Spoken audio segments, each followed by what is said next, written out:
All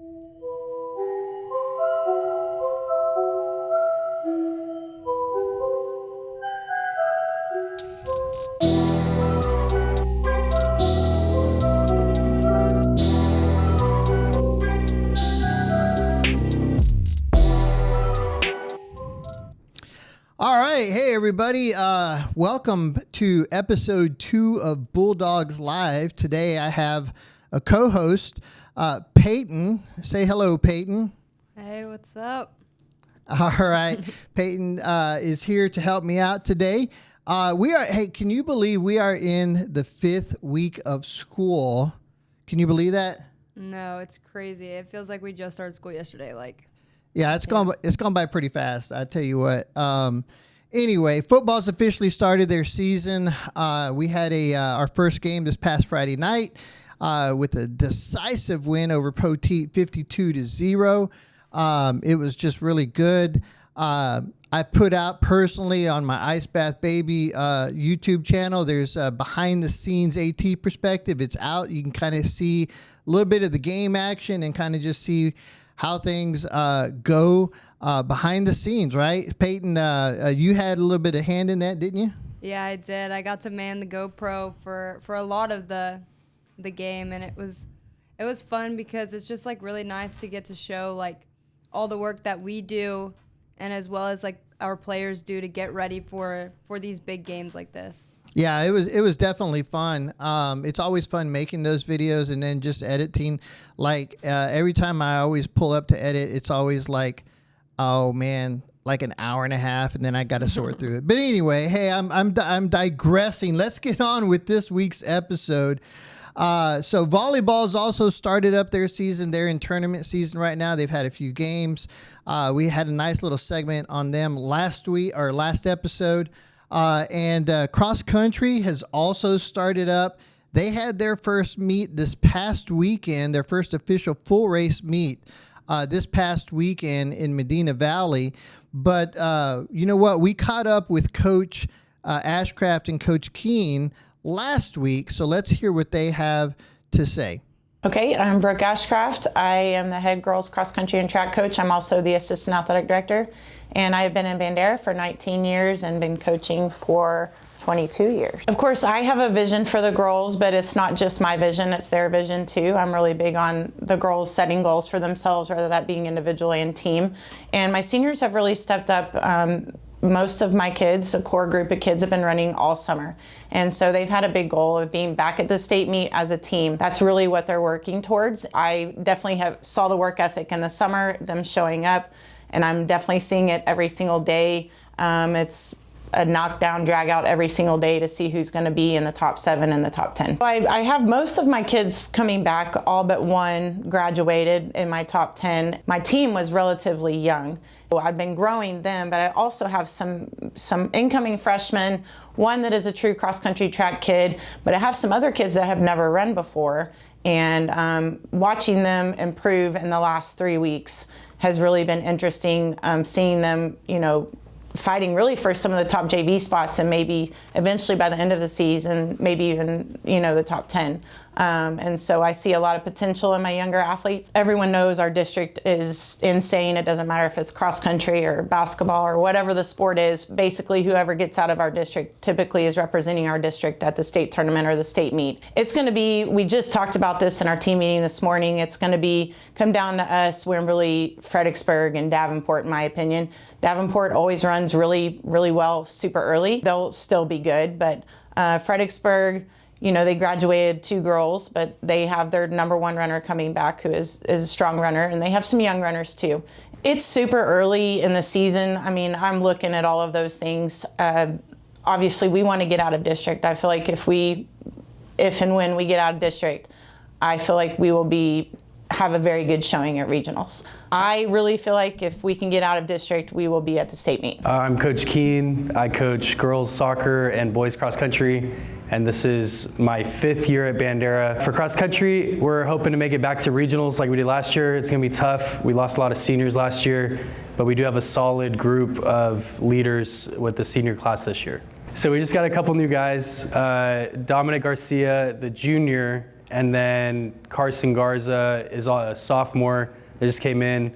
Ashton Vargas came in, he's a sophomore, and Aiden McClintock's a senior that just came in. But then the rest of the guys are all strong returners from last year. It's a really tough district. We 3 of the 4 teams that go to state at the regional meet last year were from our district, and they didn't lose a lot of guys. It'll be a tough task for us to get that 4th spot to make it to regionals. So to make regionals, everyone's gonna have to step up a bit. We have our first 5K meet coming up this Saturday at Medina Valley, and so that'll be a good test against some good competition. Dominic Garcia, the senior, has been stepping up huge in the off season, and I think he's gonna have a breakout season. Luciano and Martinez and Cooper Kale are both sophomores, and they had a really good freshman season, and so I think they'll break out. And Carter Rissmiller, as the senior, he's been training a lot over the summer and been doing really well, and so I also think he's gonna have a breakout season. Okay, I'm Brooke Ashcraft. All right, so here we go. Coach Ashcraft, Coach Keen, thanks a lot for doing those segments for us. We really appreciate taking time out of your day. I know you guys are busy. Hey, Peyton, so you had a chance to work the meet that they had here. It was like a relay meet, right? What did you think of all that? It was really, really like interesting to see the girls' dynamic and how they run, because it was a relay meet, so they kind of had to work together. But it was just like kind of like really nice to see this final team, because I know like I'm a senior, so a lot of my friends, they have built themselves like into good places, and it's just really exciting to see what they can do, especially being trained for so many years. Yeah, it's definitely fun and exciting. We got a big meet coming up this week. They have the Steve Goldman meet coming up at City Park this Saturday. So if you don't have anything else to do Saturday morning, come on out and watch a bunch of great running.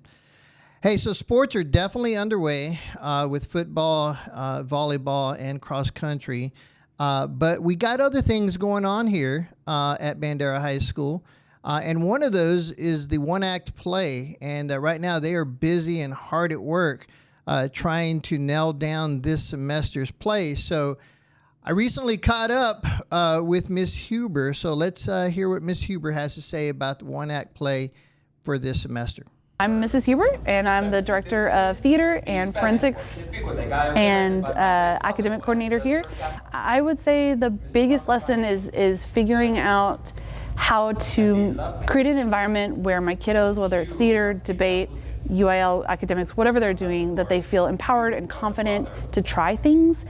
Because if we don't feel good about stepping out of our comfort zones, trying new things, seeing what we're good at, then you can't build a team. And so just making kids feel as confident and supported as they possibly can while we're learning, and then how to step in as the coach and figure out how to refine those skills in the best way. Could you tell us about Micah McCreary's accomplishment that he received? Oh my goodness, Micah was only a 3-year competitor for me, and so in a very short amount of time he earned over 800 points in the national organization that we compete in. And so because of his merit degrees that he earned and his GPA and letters of recommendation, he received Academic All-American, which is a national award for speech and debate. And so he's our first one in Bandera history to earn that designation, and currently he's our top scorer in Bandera history. So this is Addams Family Musical, and yeah, and so it's everything you love about the Addams Family, but with music and dancing, and it has all the characters you know and love, and a little bit of crazy, zany dancing and Claudia. So we would love if y'all could come out in November and support the Theater Arts Department. We're super excited about it. It's gonna be a lot of fun. I'm Mrs. Hubert, and All right, hey, I want to correct myself for a minute. I said one-act play, but that's actually the musical that they're working on this semester, not the one-act play. That's something completely different, but she still is in charge of that. Peyton, have you ever had a chance to go to one of the musicals that we have here at the school? I have. Yeah, I have. I've gone to most of their plays and their musicals, whatever they produce, and it's always really like exciting to see how it can turn from something that is just like into a very like well-formed, they're like a machine, and it's like really, really cool to see.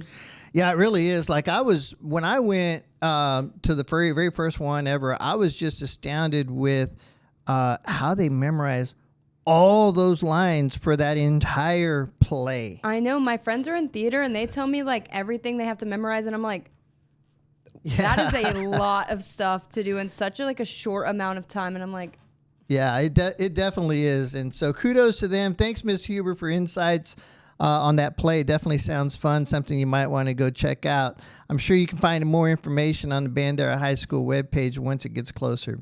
All right, so next up, we are going to hear from our new librarian this year, Lisa Gurman. She's made a lot of changes, so let's see what she has in store for this year. My name is Mrs. Gurman, and I am the librarian here at Bandera High School. So this year in the library, we have what we call our Creative Learning Commons, and in our Creative Learning Commons, we have 3D printers available for students to create and design. We also have a Glowforge laser printer that students can use for designs for projects.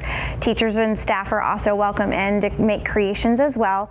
We are getting started on adding some more programming, some soft programming pieces in. We've got our puzzle table, our coloring table in. We've got games for students to come in and enjoy, besides just all the books that are here too now. So during lunchtime, it is a busy place. We have lots of students who are coming in and enjoying either playing games or spending extra time doing some work and getting things caught up. So we have a low tone, but it's not silent, hush, hush. You don't have to worry about just being quiet like in the library. You guys can talk and be in here to have a good time. We have both sections open. We have our Creative Learning Commons section open. We have this foyer area open for everybody to be a part of. During the day, when it's during class time, it is a lot quieter because that's usually when students are coming in to study, to get assistance with writing, with homework help, to finish up testing. So we have both aspects, and before and after school, it's kind of a quiet place too. We are open at those times for students to come in, check out books, work on homework, get any help that they need with research. So we have quite a variance of when to come in to make noise and when to come in to work. With the teachers, I'm connecting with them to help bring in parts of their curriculum. We actually have the English department getting ready to come through in the next 2 weeks, and they are going to be learning, all the students are going to learn the ins and outs of everything available in the library.